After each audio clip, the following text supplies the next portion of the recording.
Bismillahirrahmanirrahim. Assalamualaikum warahmatullahi wabarakatuh.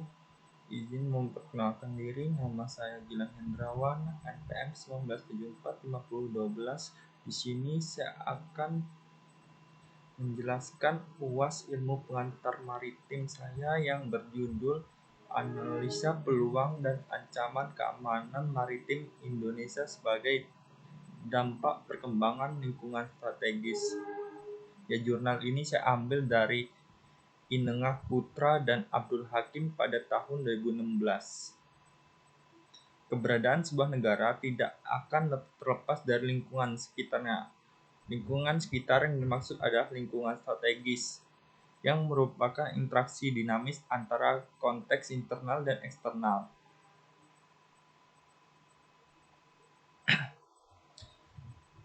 Hubungan kecenderungan, peluang, dan ancaman.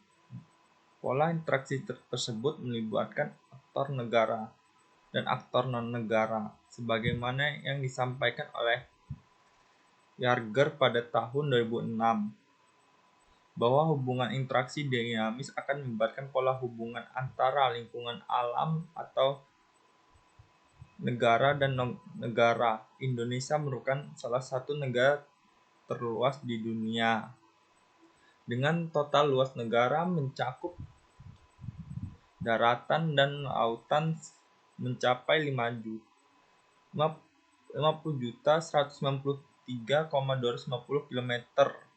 Hal ini menempatkan Indonesia sebagai negara terluas ke-7 di dunia setelah Rusia, Kanada, Amerika Serikat, China, Brazil, dan Australia. Dibandingkan dengan luas negara-negara di Asia, Indonesia berada di peringkat kedua, dan jika disejajarkan dengan negara-negara di Asia Tenggara, Indonesia merupakan sebagai negara terluas di Asia Tenggara. Selanjutnya saya akan membahas kepentingan nasional dalam lingkup keamanan maritim.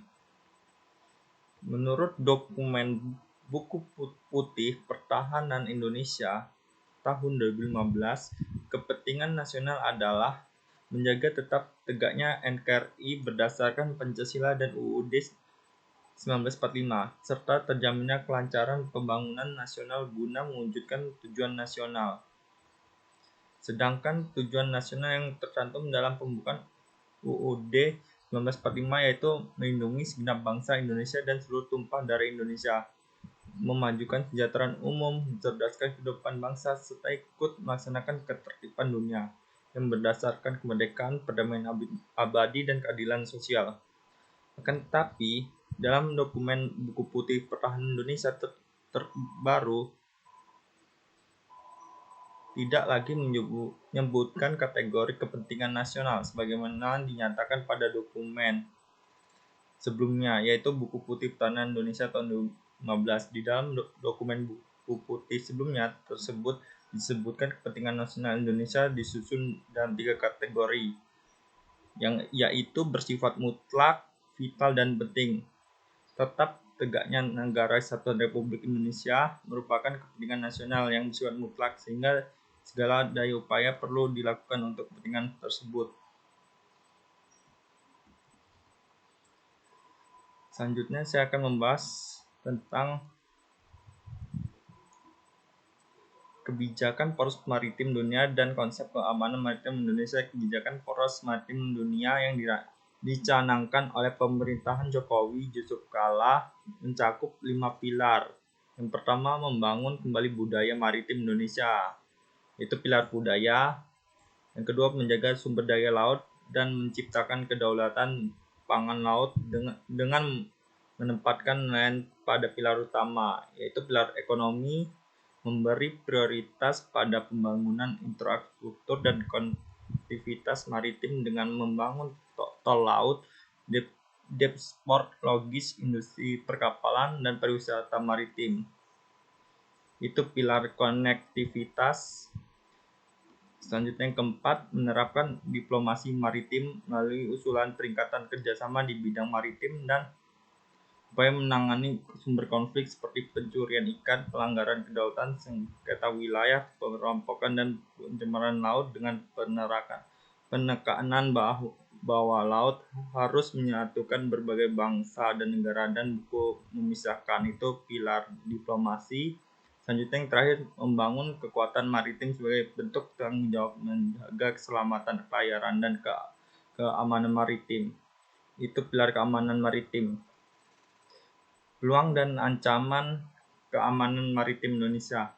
Berdasarkan buku putih Pertahanan Indonesia tahun 2015 disebutkan faktor utama yang menjadi dasar dalam penyusunan desain sistem pertahanan negara baik yang bersifat aktual maupun potensi adalah faktor ancaman yang bersifat militer, non-militer, dan hibrida.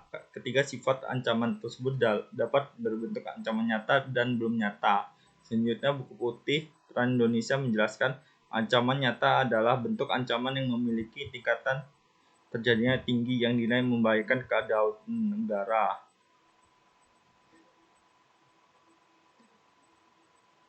Dan keselamatan segenap bangsa baik yang berasal dari dalam negeri maupun luar negeri. Oleh karena kerap kali terjadi, maka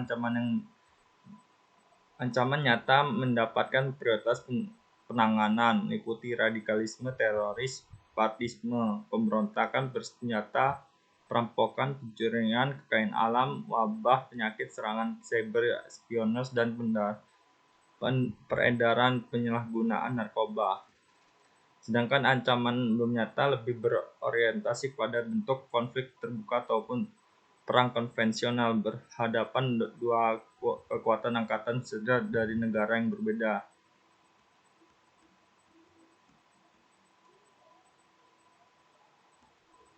Mungkin itu saja yang dapat saya bahas. Apabila ada kesalahan dalam berkata, saya minta maaf. Saya akhiri. Wabillahi taufiq wal hidayah. Wassalamualaikum warahmatullahi wabarakatuh.